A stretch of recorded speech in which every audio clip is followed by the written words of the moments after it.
Well, hello everyone. I want you to meet in this format two very distinguished people in the sports industry. And they have a lot of experience, and I want them to share that with you. On my right is Oliver Luck. He is the Vice President and Director of the Regulatory Affairs for NCAA. On my left, we have Michael Huyghue, who has had a long experience as well, both have, with the NFL in their permutations, Detroit Lions, Jaguars as well from Jacksonville, also with the NFL, NFLPA, and now is on the private sector with agent status. Does a lot of endorsements and sponsorships, and of course football and golf. So they have a wide range of experience. They were both in Europe dealing with American football and the efforts there to make sure that has grown.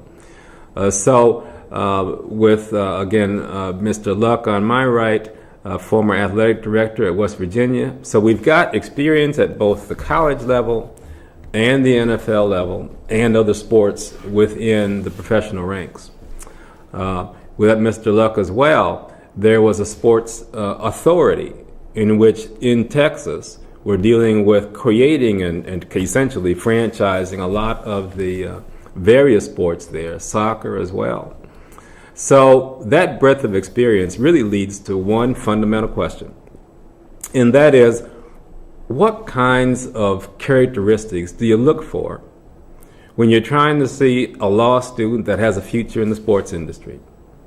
And we're looking at a pretty wide bandwidth for what sports means in this context. Yet I suspect they'll be saying something about what they see in people that gives them the hint that this person might be good for hiring in the sports industry. And let me just start with Mr. Luck. What have you seen among all those people that you've had within the experience of your sports that seems to give law students particularly, because we're both lawyers, a good edge? What advice do you give them? What do you see? I believe that the most important attribute that anybody can have, a law student or not, coming into the sports business is a work ethic second to none. I think everybody realizes that in the sports industry, you're often on call over the weekends. It's not just a 9-to-5 Monday through Friday job, given the performance part of what we do, games, contests, championships that all take place on late nights, sometimes weekends, you name it. So a work ethic, I think, is absolutely essential. Mm-hmm. I think lawyers are ahead of the game because of the analytical skills that they learn in law school. I think that's crucially important, no matter what space you're operating in within a franchise or a league or any organization. And I also think that it's important to really enjoy what you're doing. If you're working games at 11 p.m. or on a sunny afternoon in August in Dallas when it's hot, or on a weekend when your friends may be out at the lake having a good time, you have to really enjoy what you're doing. You have to enjoy the sport. You have to enjoy the competition, the emotions, the success, even the failures. Mm-hmm. Right? You have to really appreciate that and enjoy that, or else I think or those early jobs could be challenging for you. But ultimately, I think it's about having the appropriate work ethic, having the analytical skills that we as lawyers can bring to the industry, and getting a certain sense of enjoyment and satisfaction out of the work that's being done, because it's a long 40-hour plus kind of a week for virtually everybody, executives from the top executives on down to the lowest ranking folks in the organization. You've hired law students and you've seen them blossom to be lawyers. What have you seen that seems to be plasma for their professional success? Well, I think Oliver hit it on the head, and I'll piggyback a little bit. I do think that the passion for the game is critical. Hardworking and passion are critical elements to this. I also try to tell people to sort of spread a broad cloth in terms of what you're looking for. You don't have to take a job necessarily in your favorite sport. You know, if there's an opportunity in a smaller sport, soccer or something you may not be as fond of, you can still learn the industry from an industry that's not your favorite sport. You also don't have to take a traditional legal job. You might get a job in the marketing department. You might get a job in some other department that doesn't technically require all of your legal skills. But the reality is, legal training is a thought process. It's not necessarily a career path. And so you're always going to apply your legal and analytical skills in the job that you have. So it's not wasted if you're in a job that doesn't have you reading over contracts or working in a traditional legal area. So I tell people, be more broad about it, get your foot in the door. That's always the first step in this business, is find a way to get your foot in the door. And you mentioned so the bandwidth issue. We think traditionally often about being agents or working for a university within an athletic department in the general counsel's office or the athletic department. Your experience collectively is broad. So what kinds of areas have you seen people get into that aren't traditional? I think marketing you mentioned both on one occasion. What did you see?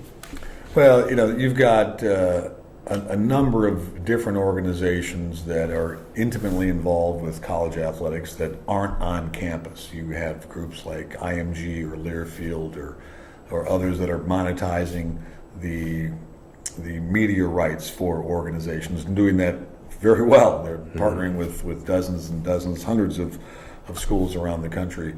You've got a variety of trade associations that represent athletic directors or compliance officers or academic advisors or business officers, and those folks all need staff. They need people that can further their respective agendas.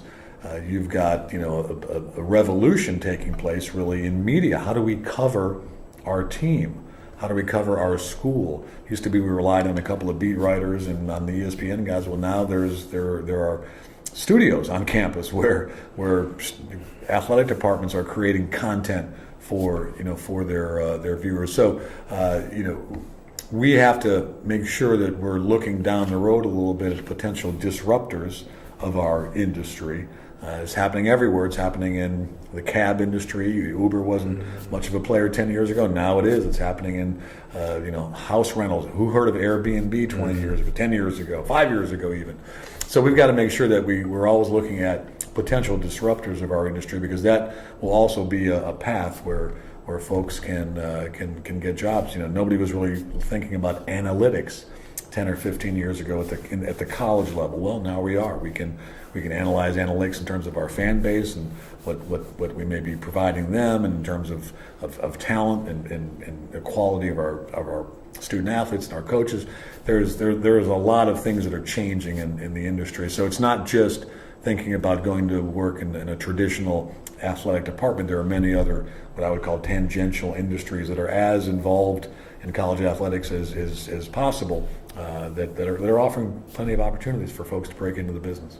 In the marketing arena, I think you've mentioned before, transactions. You had a lot of those. How have lawyers been increasing their infiltration into what might be a marketing label?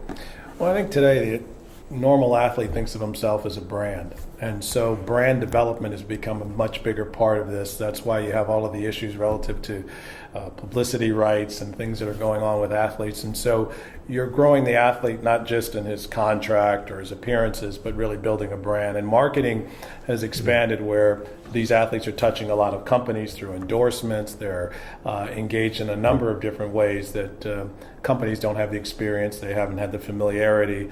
So I think there's more opportunity now if you can become somewhat of a brand expert, if you have the ability to understand the culture of the athlete and bridge that with a corporate community or a professional community, because the two are still a little bit at odds. And so a person who can bridge that gap, who understands how to communicate in both spaces, I think is going to be very valuable. Subject matter wise, if you thought about taking intellectual properties, you can learn about copyrights, trademarks, and patents. I think you've mentioned antitrust law having, and I know that probably sounds like anathema to actually having fun, but can you both talk about some of the subject matter areas that they can take in law schools again as subjects? Well, I think contracts is a very important piece of what happens, whether it's representing athletes on their promotional ventures, or I just was thinking as you were talking about my son launching his book club, Right. which is a brand builder, Yeah, right? yeah. And he's got some folks working, doing all this stuff on the website and encouraging kids to read whatever books are being promoted. He's talking about Andrew Luck. Now, see, if it was my son, I would bring that up very quickly. So, there's contracts is very important. Certainly in the professional space, labor law is important because so much of what happens in professional sports happens in the collective bargaining arena. At the college level, we don't have collective bargaining, right? We don't have unions yet at this point. So antitrust law is important, and you don't need to be an expert on antitrust law, but it's important to understand, I think, the general parameters of how antitrust law operates and what sort of restrictions we as the NCAA need to think about as our membership looks at potential bylaws, because we're in an environment where we have to be as less restrictive as possible, and that's a challenging thing. And to understand the antitrust implications, I think, is somewhat important. Those are certainly at least three areas that I would recommend that folks kind of focus on if they're really interested in the sports industry. And by antitrust, we're really most fundamentally talking about agreements that can be made that might exclude some others who think it really violates their ability to be part of commerce. Something else. I think, typically you go into law because you're bad in math. But the reality is that financial management and the ability to understand deferred compensation plans, the ability to understand the tax consequences. One thing that's happened in the sports industry is the economics have changed dramatically. And so the representation of athletes, the amount of monies that come in through television deals, in any area or aspect that you're dealing in professional or amateur sports, the amount of money that's involved has increased dramatically. And there's an opportunity for people who understand the legal and the financial background together. And I think most lawyers kind of veer away from that. But I think even taking accounting classes, financial classes, getting your LLM, understanding taxation, taking corporation classes and LLC and business enterprises, those kind of classes are going to be very helpful because the space that you deal with an athlete now or the industry is much larger, and your familiarity with corporations and financial matters is going to serve you very well. Well, since you've both been in Europe on the expansion of American football, I'm assuming that there's some benefit to if we're going to have globalization of any sport. Isn't there immigration law? Isn't there some other aspects of having subsidiaries in those other countries that you've already seen or experienced or see in the future?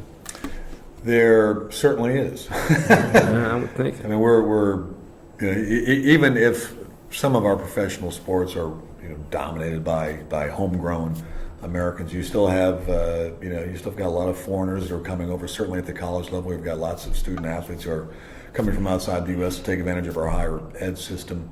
You've got serious tax implications. I could see an inversion perhaps taking place. Here we go. And the NFL may find themselves incorporated in Luxembourg or something, right? Who knows, right? I mean, I'm not sure people 10, 20 years ago would have seen Big Pharma and what it's doing with these tax inversions. So, there's a whole bunch of different areas. But I think Michael's absolutely correct. In today's world, certainly of professional sports and with the salaries where they are, it's crucial that lawyers understand the implications and the consequences of tax policy and state tax policy, international tax policy. There are still cities that have the locker room tax, and there's lots of. We're talking big dollars now. My era was chump change. Now we're really talking big dollars for folks. So that financial experience I think is very critical. Well, you mentioned the collective bargaining agreement. You've been involved as an agent. You're still involved with that. This might be a bit of a provocative statement, so if it goes too far, feel free not to respond. But do you think that the vast majority of agents understand the CBA the way that a lawyer is trained to understand it? Probably not. I think most agents understand it to the extent it satisfies their goals, which is getting as much signing bonus or is getting a bigger contract or a more lucrative, deal than they can. But the reality is that there's so many more implications to collective bargaining agreements today that have to do with players' conduct that have to do with their ability to move, their pensions. It's a much more involved process. And if you limit yourself strictly to the contract signing aspect, I think you do a disservice to your client, because there are so many more aspects of working terms and conditions that you want to advise the player on if you're from the agent perspective, or even on the team side, just to understand long-range planning, what it means to your team, how the salary cap impacts, analytics, and how you can start predicting trends. So I think there's a lot more to it that you need to pay attention to. We've talked about some lofty notions. Let me break it down a little bit. You both came from top-tier kinds of law schools. What about those who haven't? Is there a future for them? Do you have any examples of people, for example, that didn't come from the top law schools but still found an opportunity? Do you see a space for them? Absolutely. No question about that. My belief has always been that the sports industry isn't that complicated. We're not trying to cure cancer. We're not swapping derivatives or complex financial instruments. It's a relatively straightforward business, and it's dominated by people. Right? And to be successful, I think, in the sports business today, you have to have those interpersonal skills. So that doesn't mean you've got to come from the top schools. It doesn't mean you can't have come from a blue-collar background and gone to a big state university. It's about people skills. And once you get your foot in the door, and that's always a challenge. It's tough. We had breaks along the way to get our foot in the door. But once you get your foot in the door, you just have to work, and then work more. Those to me are the critical issues. So, I don't think anybody should consider himself or herself at a disadvantage because they didn't go to one of the blue blood schools, whether it's undergraduate or law school. Once you get that foot in the door, it's all about how you perform. And that's why I love the sports business, because just like the athletes themselves, it's a meritocracy. A coach plays the guy that's going to help him or her win a game, right? The same way it is in the front office of sports. And I think that's more so in the sports business of being a meritocracy than many of the other industries where relationships may be a little bit more important. There's a meritocratic sense that sort of spills from the field, court, the diamond, into the front office, and I think that's a good thing. And in fact, you were mentioning someone that you hired who wasn't one of the blue bloods, so to speak, but you must have seen something in that person. Could you go in a little more detail about how that put together in your circumstance? Well, I think people skills and life lessons are things that we look for when we hire people. And when you're in a position of a GM or a president of a team or executive in an organization, you know what's required to do that job. And the first thing you're looking at is not the pedigree. You're looking at how hard is this person going to work, because the hours are going to be demanding. You're looking for chemistry. You're looking for how well that person's going to fit in. The same way you might build an athletic team. So the fact that you went to Alabama or the fact that you went to Michigan doesn't mean necessarily you're going to be the best football player. So I think in the industry, people look beyond that. I think the other thing that's interesting is I've worked in professional sports for 30 years. I haven't met one owner with a law degree. I haven't met one owner with an MBA. I've met dozens who got their high school degrees only and are billionaires. So our society rewards people who all have work ethic, and that's the vast majority of the owners of many of the teams in all of the professional sports. So from the top down, it's not really driven by, do you have an MBA from Harvard? There's space for people like that, certainly, but there's also plenty of space for people who come in with the right work ethic. And if you had to do it again, would you go to law school? I've got to ask you that. Oh, absolutely, I would. Yeah, I would. Even though there's $1 billion worth of talent here, you're not getting paid nearly enough. I would, and I would advise anybody that has the aptitude for it to do it as well. I think it serves you very well in this industry.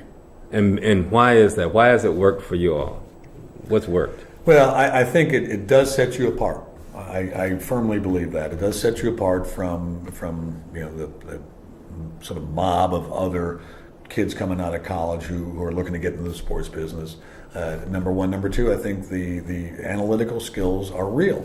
I want somebody that can sit down and break down a problem and not just deal with the symptoms, but deal with the core issue itself. And that to me is so important. That's what what we learn in law school. We learn how to think like that. And I think Find the those issue. problem-solving skills are required in virtually any industry, as well as in the sports business. So I think those analytical skills really have helped me, and I think they've helped others who have taken a similar path. What worked for you? Well, I think, by definition, people call you as a lawyer when there's a problem. So you're used to coming into situations not when everything is rosy and peachy, but when there's problems. And I think it's training that helps you move past no. And in this industry, that's what you're looking for in people, that they're geared, they're wired to be able to move past no. And sometimes it's hard to find people like that. And I think legal training puts you absolutely in the best position to work against no. Well, that's what I wanted to share, their stories, and make sure that you have a thought process that's analytical as well, and take advantage of your strengths. And there'll be more, hopefully, of these kinds of sessions where you'll get more insight. Thank you again.